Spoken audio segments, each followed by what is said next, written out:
네, 오늘 본문 말씀은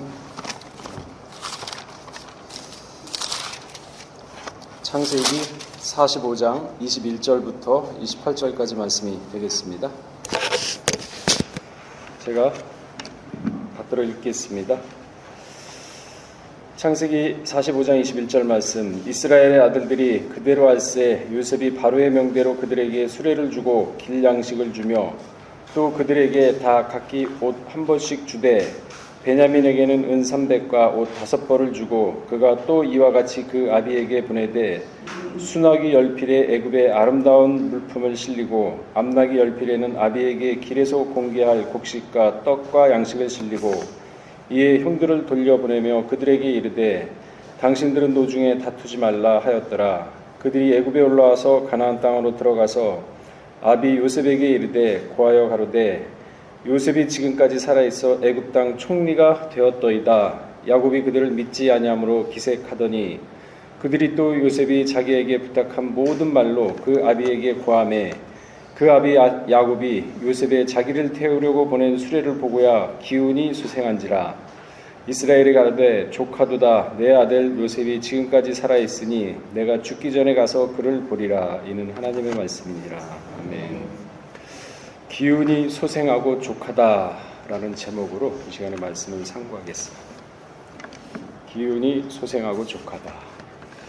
참 야곱이라는 인물을 성경에서 돌아보게 되면요, 이렇게 인생을 참 고생스럽고 거의 죽지 못해서 사는 그러한 인생의 노정을 걸어왔다는 걸 봤을 때 대단하다 하는 걸 느끼게 됩니다.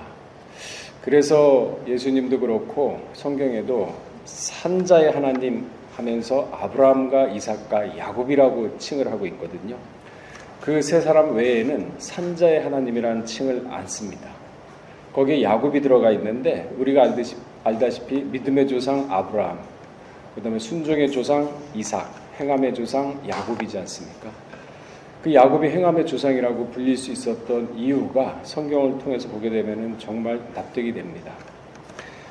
야곱은 태어날 때부터 장자권을 사모했기 때문에 형 에서의 발목을 잡고 태어났습니다.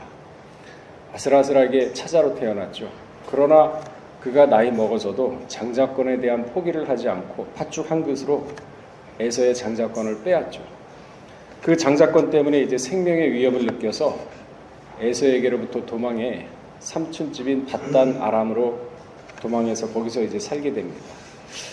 잠시 잠깐 머물다가 형 에서가 노가 이제 잠잠해지면은 이제 돌아올 생각을 했겠죠. 그러나 거기에서 생활은 20년의 생활이었습니다.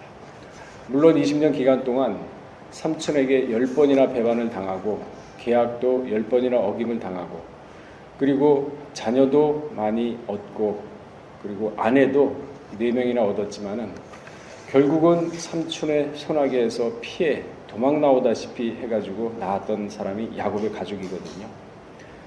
이렇듯 20년 동안 자기 친척한테 배반당하고 환영받지 못하고 도망 나오다시피 했던 그 비참함, 그것도 모자라서 이제는 압복강가에서 하나님께 기도를 하다가 환두뼈가 부러지는 평생 불구로 사는, 그럼에도 야곱은 불평불만하지 않았습니다. 삼촌 나반을 만났을 때도 자기가 있는 일을 다 얘기했어요. 내가 삼촌한테 잘못한 게 뭐가 있느냐.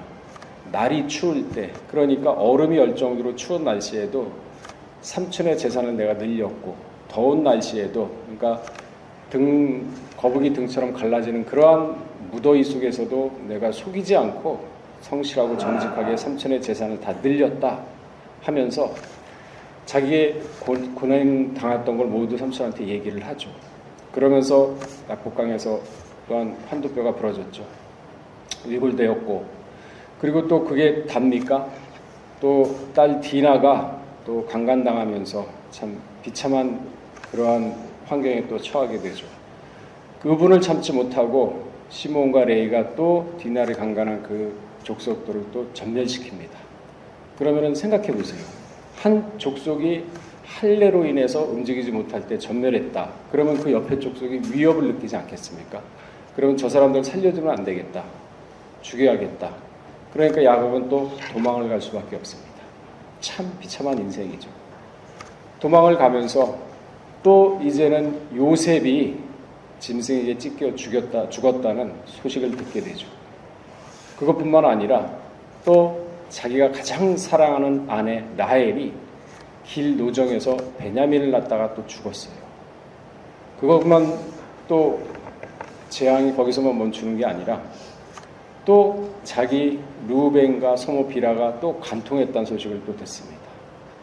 생각해 보세요. 우리가 살아가면서 이 중에 한 가지라도 우리가 겪었다 그러면은 내가 예수를 열심히 믿고 내가 신앙생활을 참 열심히 했는데 나한테 왜 이런 환경이 주어지는가? 이런 생각 안 하겠습니까? 믿음이 없기 때문에 말로는 못하더라도 입으로는 못하더라도 마음속으로는 할 거 아닙니까?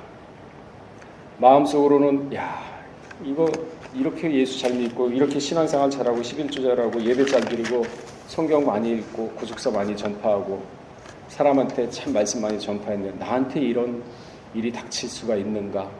대부분의 사람은 회의를 합니다. 그런데 야곱은 어땠습니까? 불평불만 절대 안 했습니다. 자, 우리 창세기 48장 15절 한번 찾아보겠습니다. 이 야곱의 신앙 고백 참 대단하다. 그래서 아브라함과 이삭과 야곱 산자의 하나님이구나. 그래서 행함의 조상이구나 하는 것을 절로 느끼게 하는 그런 구절이 아닐 수가 없습니다. 자, 48장 15절 읽어보겠습니다. 시작. 그가 이스라엘을 위하여 축복하여 가로되 내 조 아브라함과 어머니 이삭의 성경 하나님 나의 양으로부터 지금까지 나를 기르신 하나님. 보세요. 태어나면서부터 죽기 직전에 지금까지 나를 기르신 하나님이래요. 그 숱한 고난과 험난한 인생 여정을 겪어왔지만은 이게 하나님의 주권 속에서 내가 살아왔다는 걸 고백하는 거거든요. 이게 사람의 마음일까요? 얼마나 신앙으로 투철했고 얼마나 하나님을 경외하고 마치 에녹처럼 얼마나 하나님과 동행을 했으면은 죽을 때 사람은 본마음이 다 나오거든요. 죽을 때 보면은 본심이 다 나옵니다. 그 한경직이가 누군가 그분도 돌아가실 때는 예수 없다고 돌아가셨다면서요. 그러니까 그렇게 살아있을 때는 열심히 예수를 증거하고 예수를 위해서 큰 교회도 세우고 많은 성도를 갖다가 모았지만 죽을 때는 부인하고 갔답니다. 이처럼 야곱은 죽기 직전에도 나의 태어나면서 나의 죽을 때까지 지금 내가 죽기 직전인데 지금까지 나를 기르신 하나님. 그러니까 야곱이 하나님으로부터 인정을 받은 거 아닙니까? 태어나면서부터 죽을 때까지 일거수일투족을 마치 노아처럼 하나님 앞에서 눈앞에서 은혜를 찾았던 사람이 바로 야곱입니다. 자, 야곱의 삶은요. 잠언서 3장 6절에는 어떻게 얘기하는지 한번 우리 살펴보도록 하겠습니다.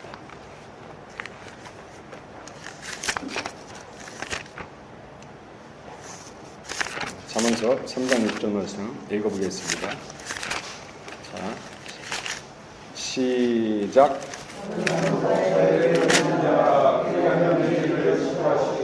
보세요. 범사에 인정하는 삶을 야곱이 살았죠. 그러니까 죽었다고 생각하고 평생 가슴에 묻으면서 지옥과 같은 생활을 했는데 범사의 하나님을 인정하자 요셉이 살아있다는 소식을 들었을 뿐만 아니라 요셉이 자기를 모시기 위해서 금마차까지 보내고 수많은 식량과 보물까지도 보내는 거 봤을 때 그것을 봤을 때 야곱은 기운이 소생하고 족하다 그랬습니다. 한순간에 모든 괴로움과 모든 혼란이 싹 씻겨 내려가는 순간 아니겠습니까? 그러니까 야곱은 불평불만했다 그러면은 그러한 마음을 가질 수 있고 그러한 신앙을 가질 수 있었겠습니까? 아니죠. 참새 한 마리도 하나님의 허락이 없으면 떨어지지 않는데 하물며 죽었던 아들이 돌아오는 걸 하나님의 주권 속에서 있지 않다 그러면 그게 가능하겠습니까? 그러니까 우리가 야곱처럼 힘들고 어려운 환란이 있다 하더라도 일희일비하지 말고 반드시 하나님의 말씀만 믿고 의지하고 좌우로 치우치지 말면서 선악을 분별해서 선을 취하고 악을 버리는 신앙생활을 하다 보면은 반드시 야곱의 고난을 겪어서 이제는 내가 족하고 기운이 소생하다는 고백을 하는 우리 예등 모두가 되시길 주의 이름으로 축원하겠습니다. 다시 기도하겠습니다.